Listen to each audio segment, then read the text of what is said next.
अच्छा बाबूजी, हम धनंजय रसीला लोकगीत एवं विरह कलाकार एक माई का वंदना प्रस्तुत बा टैलेंट नगरी के माध्यम से। जो भी टूटी हुई आप सभी सुने वाले भोजपुरिया भाई लोग के चरण छू के प्रणाम बा, आशीर्वाद के चाह बा। अब एक क्षमा करी हैं। कैसे हम आशा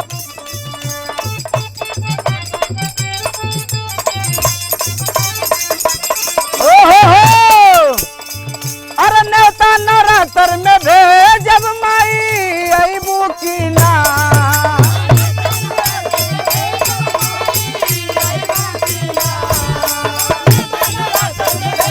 माई अबू की ना कि बोला बोला तू तारा सन दी खैबू की ना बोला बोला तू तारा सन दी खैबू की ना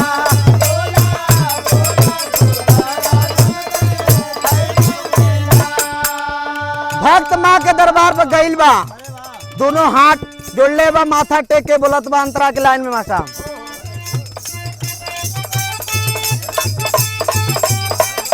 अरे कल साधराइली माई बारेली दिया नवा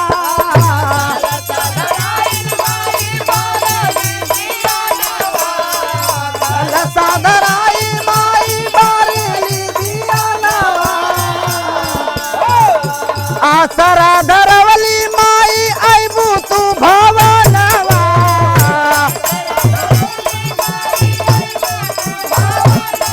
आसरा धरवली माई आइबू तू भवनवा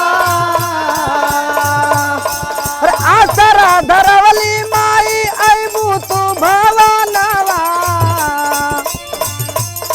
तो लिबिया के डरिया मैया झलुआ लगैबू की ना लिबिया के डरिया झुलुआ के लगैबू की ना बोला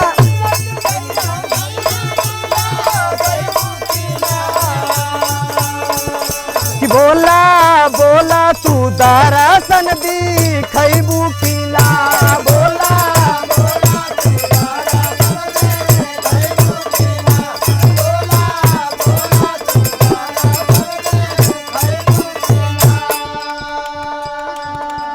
दूसर की बंद में भक्त कहत का वही दरवाजे पे जाके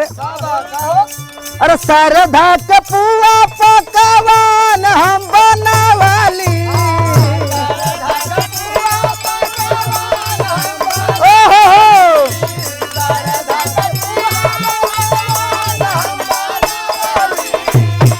अरे लाल की चुनरिया बाजार से मांगावाली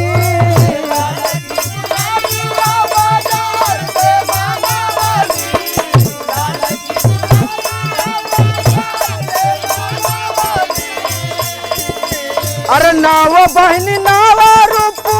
जयबू की ना नाव बहनी नाव रूपू जयबू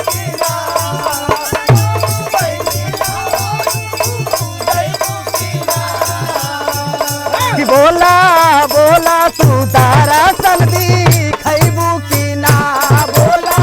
बोला तू तारा सनदी खैबू की ना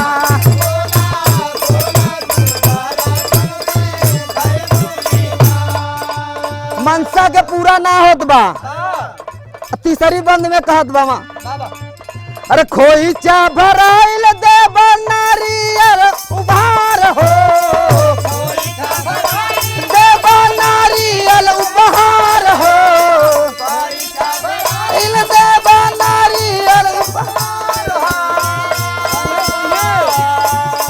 अरे करब सेवकाई माई रातों दिन तोहार हो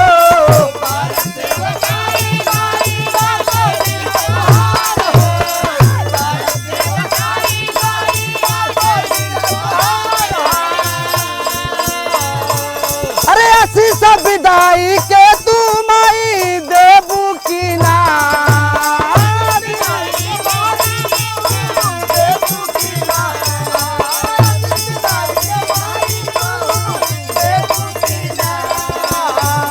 कि बोला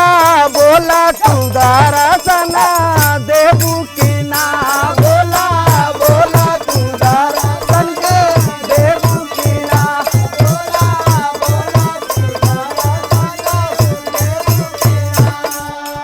भक्त दर्शन के पौले बा, आसरा लगौले बा, दोनों हाथ से निवेदन करत बा, लास्ट कड़ी में बोलत बा,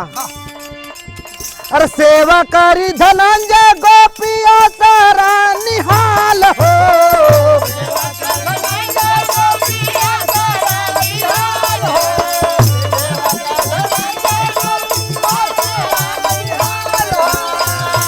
अरे पचरा सुनाई है माई चंचल पाल हो।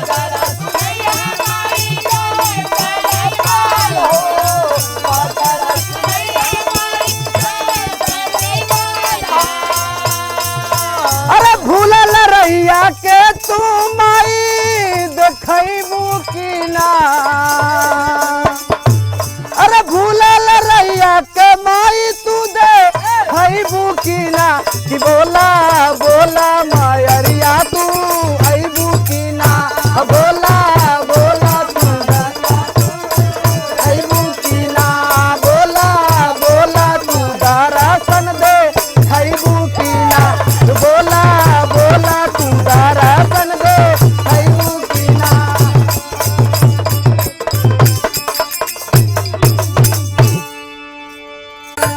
दर्शन के लागल बयाल सतू रईबू की ना, अहिबू अहिबू माई